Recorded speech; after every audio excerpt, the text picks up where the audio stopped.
जय गुरु जी। शुक्राना गुरु जी, अनंतम शुक्राना हमारे गुरु जी महाराज का। ओम नमः शिवाय।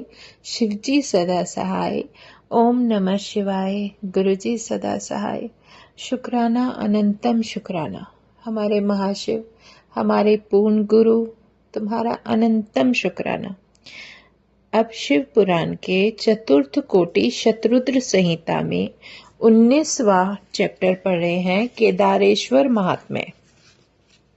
सूत जी बोले, हे द्विजों, नर और नारायण नाम वाले जो विष्णु के अवतार हुए, उन्होंने भारत खंड में बद्रिकाश्रम में तप किया।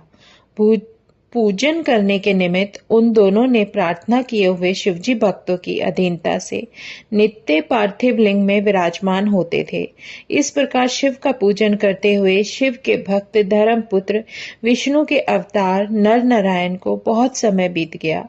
एक समय वहां प्रसन्न हुए शिवजी यह बोले कि मैं तुमसे प्रसन्न हूँ, मुझसे वर मांगो। उस समय शिव के ऐसा कहने पर स्वयं नर नारायण ने संसार के हित की कामना से यहाँ यह वचन कहा। वह बोले कि हे देवेश, हे शंकर, यदि आप हमसे प्रसन्न हैं और हमको वर देना चाहते हो तो आप स्वयं अपने रूप से पूजा के निमित्त यहाँ स्थित हो जाओ। सूत जी बोले, उन दोनों के ऐसा कहने पर हिम से आश्रित केदार में साक्षात महेश्वर ज्योति स्वरूप होकर स्वयं स्थित हुए। उन दोनों से पूजित हुए संपूर्ण संकट और भय को दूर करने वाले शिवजी लोगों के उपकार के निमित्त तथा भक्तों के दर्शन करने के अर्थ वहां पधारे। केदारेश्वर नाम से प्रसिद्ध स्वयं स्थित हुए शिवजी दर्शन करने से तथा पूजन करने से अपने भक्तों के मनोरथ सिद्ध करने वाले हैं। जो देवता तथा पुरातन ऋषि उनकी पूजा करते हैं, वे सब प्रसन्न हुए शिवजी से मनोवांछित फल प्राप्त करते हैं। शिव के नित्य अर्चन करने से बदरियाश्रम में रहने वाले सब स्ववांछित फल पाते थे, कारण कि महेश्वर सदा भक्तों को अभीष्ट फल देने वाले हैं। उस दिन से लेकर जो भक्ति से केदारेश्वर का दर्शन करते हैं, उनको स्वप्न में भी दुख नहीं होता। पांडवों को देखकर यहाँ देव ने महिष का रूप धारण किया था और माया को करके उनके सामने से पलायमान हुए। तब पांडवों ने उस महिष रूप की पूंछ पकड़ ली। तब यह नीचे को मुख कर स्थित हुए। तब इनकी बारंबार प्रार्थना की। तब यह भक्त वत्सल भगवान उसी रूप से वहां स्थित हुए और उस रूप को सिरोभाग नेपाल में प्रकट हुआ। तब वहां नित्य उनका पूजन करने से उनकी आज्ञा पाकर पांडवों ने बड़ी प्रसन्नता प्रकट की और शिवजी उनसे पूजित हो उन्हें वर देकर वहां पर स्थित हो गए। शंकर का पूजन कर वे पांडव प्रसन्न होकर वहां से गए और सब दुखों से रहित हो उन्होंने अपना मन इच्छित फल पाया। उस केदार क्षेत्र में शंकर नित्य स्थित हैं और भारतवासी सदा उनका पूजन करते हैं। जो शिव की प्रीति के निमित्त वहां कंकण देते हैं, वह शिव के समीप जाकर शिव रूप होते हैं। वहां शंकर का रूप देखकर प्राणी सब पापों से छूट जाता है। बद्री वन जाने वाले जीवन मुक्त हो जाते हैं। यहाँ नर नारायण का दर्शन कर और केदारेश्वर शंकर का दर्शन कर अवश्य ही मनुष्य मुक्ति का भागी होता है। जो भक्त केदारेश्वर के मार्ग में मृत्यु को प्राप्त हो जाए, वे भी मुक्त हो जाते हैं और इसमें संदेह नहीं कि वहां जाकर प्रेम से केदारेश्वर का पूजन करते हैं तथा जलपान करते हैं, उनका पुनर्जन्म नहीं होता। हे ब्राह्मणों, इस भारत खंड में नर नारायण तथा केदारेश्वर को परम भक्ति से पूज कर तथा भक्ति करके सब जीव मुक्त होते हैं। वह सर्वेश विशेषकर इस भूखंड के स्वामी हैं। केदारेश्वर शंकर सब कामनाओं के देने वाले हैं। हे मुनीश्वरों, जो कुछ आपने पूछा तो तुमसे कह दिया। इसके सुनने से सब पाप दूर हो जाते हैं, इसमें कोई संदेह नहीं है। अब है 20वां अध्याय, भीमासुर द्वारा उपद्रव। सूत जी बोले, अब इससे आगे भीम शंकर महादेव के महात्म्य को कहता हूँ, जिसके सुनने मात्र से मनुष्य संपूर्ण अभिष्ट को प्राप्त होता है। काम रूप देश में लोगों की कामना के अर्थ साक्षात कल्याण और सुख के देने वाले शिवजी स्वयं प्रकट हुए। हे मुनीश्वरों, संसार के कल्याण करने वाले शिव ने जिस कारण यह अवतार लिया है, सो आदर से सुनो, मैं कहता हूँ। हे ब्राह्मणों, पहले सब प्राणियों को दुख देने वाला, सदा धर्म का नाश करने वाला भीम नामक बड़ा वीर राक्षस था। वह महाबली राक्षस कुंभकर्ण से कर्कटी राक्षसी में उत्पन्न हुआ था और उसने अपनी माता के सहित स्वयं पर्वत पर निवास किया। संसार में भय करने वाले कुंभकर्ण को रामचंद्र जी ने जब मारा, तब उस राक्षसी ने अपने पुत्र सहित स्वयं सह पर्वत पर निवास किया।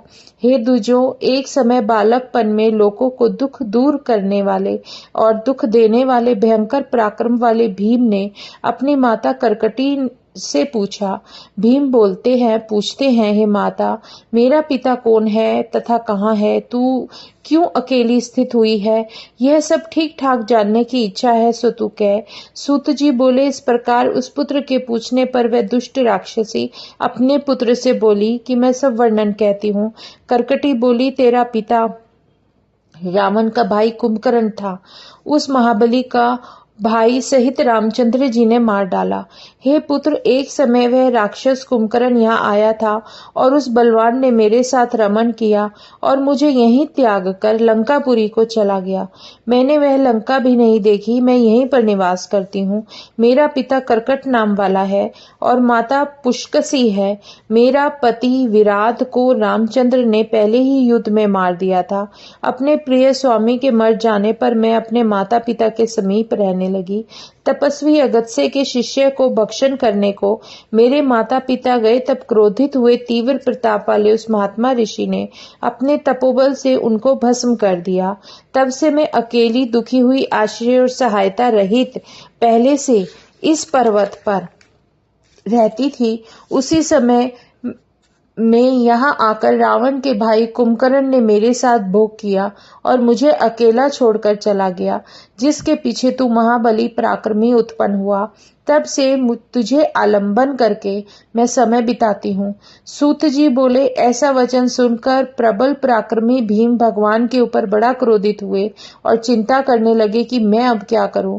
रामचंद्र ने मेरे पिता को, नाना को और विराट को भी मारकर हमको बड़ा दुख दिया। यदि मैं कुंभकर्ण का पुत्र हूँ तो हरि को अवश्य पीड़ा दूंगा। ऐसी मति कर वह भीम दैत्य परम तप करने को चला गया।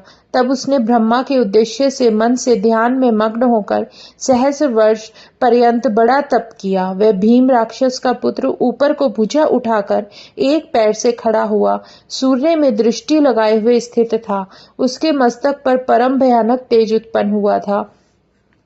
तब उस तेज से भस्म हुए सब देवता ब्रह्मा जी की शरण में आ गए और उन इंद्र आदि देवताओं के ब्रह्मा को प्रणाम करके अनेक स्तोत्रों से ब्रह्मा जी की स्तुति की और उनसे अपना दुख निवेदन किया। देवता बोले, हे ब्रह्मा जी, राक्षस का तेज संसार को पीड़ा देने के निमित्त उद्यत हुआ है। सो हे विधे, जो यह दुष्ट राक्षस प्रार्थना करता है, आप उस सब का नाश करो और उनको वर दीजिए, नहीं तो उसके प्रचंड तेज से भस्म हुए हम सब नाश को प्राप्त हो जाएंगे। इस कारण उसकी प्रार्थना को स्वीकार करो। सूत जी बोलते हैं, इस प्रकार उन देवताओं का वचन सुनकर लोक पितामह ब्रह्मा जी उसे वर देने को चले और यह वचन बोले। ब्रह्मा जी बोलते हैं, मैं प्रसन्न हूँ, वर मांगो, जो तेरे मन में अभिलाषा हो कहे। तब ऐसा ब्रह्मा जी का वचन सुन वह राक्षस कहने लगा। भीम बोला, हे देवताओं के स्वामी, हे ब्रह्मा जी, यदि आप मुझसे प्रसन्न हैं तथा मुझे वर देना चाहते हैं तो मुझे बहुत बड़े बल को दे दो। सूत जी बोले, यह कहकर उस राक्षस ने ब्रह्मा जी को नमस्कार किया। उस समय ब्रह्मा जी भी उस वर को वरदान देकर अपने स्थान को आ गए। तब वह राक्षस ब्रह्मा जी से अति बल प्राप्त कर अपने घर जाकर अपनी माता को प्रणाम कर अभिमान से बोला। भीम बोलता है, माता, अब मेरे बल को देखना। इंद्र आदि संपूर्ण देवताओं की, विष्णु जी की तथा उनके सहायकों की मां प्रलय करता हूँ। सूत जी बोले, ऐसा कहकर बड़े पराक्रमी उस भीम राक्षस ने पहले इंद्र आदि संपूर्ण देवताओं को जीता और फिर उन्हें अपने अपने स्थान से निकाल दिया। फिर देवताओं से स्तुति को प्राप्त होने वाले विष्णु भगवान को युद्ध में जीता। फिर आनंद से रसातल को जीतना प्रारंभ किया। पहले दक्षिण दिशा में काम रूप के स्वामी को जीतने गया। उस राजा के साथ भयंकर युद्ध हुआ। तब भीम राक्षस ने ब्रह्मा जी के प्रताप तथा वर के प्रभाव से बड़े वीर शिव के आश्रय वाले उस महाराजा को युद्ध में जीता। भयंकर पराक्रमी भीम ने उस काम रूपेश्वर प्रभु को जीतकर बांध लिया और उसे ताड़न किया। हे ब्राह्मणों, उस दुष्ट राक्षस ने शिव के दास काम रूप देव के राजा का कोष सहित सर्वस्व छीन लिया। धर्मात्मा शिव के भक्त धर्म प्रिय उस राजा को भी बंधन से बांधकर एकांत में रखा। वहां कारागार में उस राजा ने उत्तम पार्थिव मूर्ति को बनाकर अपने कल्याण की इच्छा से शिव का भजन प्रारंभ किया। उस समय उस राजा ने गंगा जी की बहुत स्तुति की, मानसिक स्नान कर्म आदि करके शिव का पूजन किया। उस राजर्षि ने पार्थिव पूजन के विधान से शंकर की आराधना की और जैसा शास्त्रों में वर्णन है उस प्रकार विधि पूर्वक ध्यान किया। मुद्रा आसन सहित उपचार स्तोत्रों से सब प्रकार से शिवजी की सेवा की। ओमकार के सहित पंचाक्षर वाले ओम नमः शिवाय मंत्र को जपने लगा। उस समय उसने और किसी कार्य के करने का अवसर नहीं पाया। उसी समय उस राजा की प्रिय पतिव्रता दक्षिणा नामक स्त्री ने प्रीति से पार्थिव विधान को किया। उन दोनों स्त्री पुरुषों ने वहां नित्य शिव की आराधना में तत्पर होकर भक्तों के कल्याण करने वाले शंकर की एक भाव से सेवा की।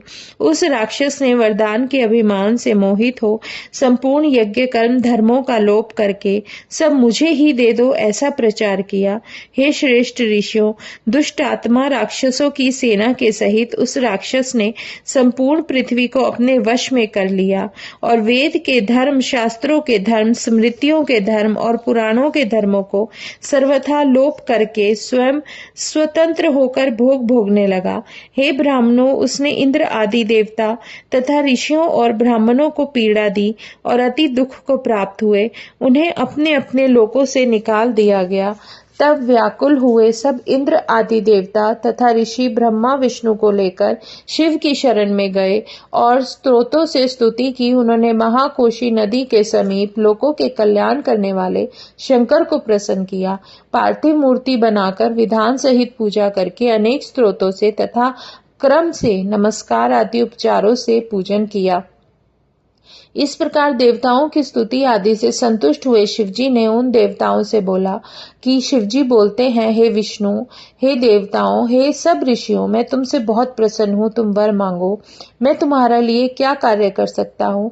सूत जी बोले, हे ब्राह्मणों, इस प्रकार शिवजी के कहने पर देवता हाथ जोड़कर प्रणाम करके शिवजी से बोले, हे देवेश, आप सबके मन की बात जानते हैं, आप सबके अंतर्यामी हैं, आपको कुछ अज्ञात नहीं है। हे नाथ, तो भी सुनिए, हम अपने दुख को कहते हैं। हे महादेव, हम आपकी आज्ञा से निवेदन करते हैं, आप कृपा दृष्टि से देखो।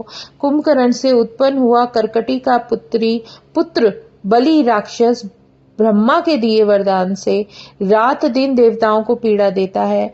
हे प्रभु महेश्वर, आप उस दुख देने वाले भीम राक्षस को मारो और हम पर कृपा करो, विलंब करना योग्य नहीं है। सूत जी बोलते हैं, इस प्रकार संपूर्ण देवताओं के कहने पर भक्त वत्सल शिवजी बोले, मैं उस दैत्य का वध करूंगा। यह कहकर फिर देवताओं से शिवजी बोले, देवताओं, तुम काम रूपेश्वर नामक राजा से, जो मेरा बड़ा भक्त है, कहो कि तुम्हारा काम शीघ्र होगा। हे सुदक्षिण महाराज, हे काम रूपेश्वर, हे प्रभु, तू मेरा विशेष भक्त है, प्रीति से मेरे भोजन को कर। ब्रह्मा से वरदान पाने वाले, तुम्हारा तिरस्कार करने वाले उस दुष्ट भीम नामक राक्षस को अवश्य मारूंगा, इसमें कुछ संदेह नहीं है। सूत जी बोले, तब वे सब देवता प्रसन्न होकर वहां जाकर उस काम रूपेश्वर महाराज से जो कुछ शंभु ने कहा था सब कह दिया। उस वृतांत को सुनकर कहकर देवता हर्ष को प्राप्त हुए तथा संपूर्ण महर्षियों के सहित शीघ्र ही अपने अपने आश्रम को पधारे। इस प्रकार चतुर्थ कोटि शतरुद्र संहिता के 20 अध्याय पूरे होते हैं। जय गुरु जी, शुक्राना गुरु जी, अनंतम शुक्राना हमारे गुरु जी महाराज का। ओम नमः शिवाय, शिवजी सदा सहाय। ओम नमः शिवाय, गुरु जी सदा सहाय। शुक्राना, अनंतम शुक्राना।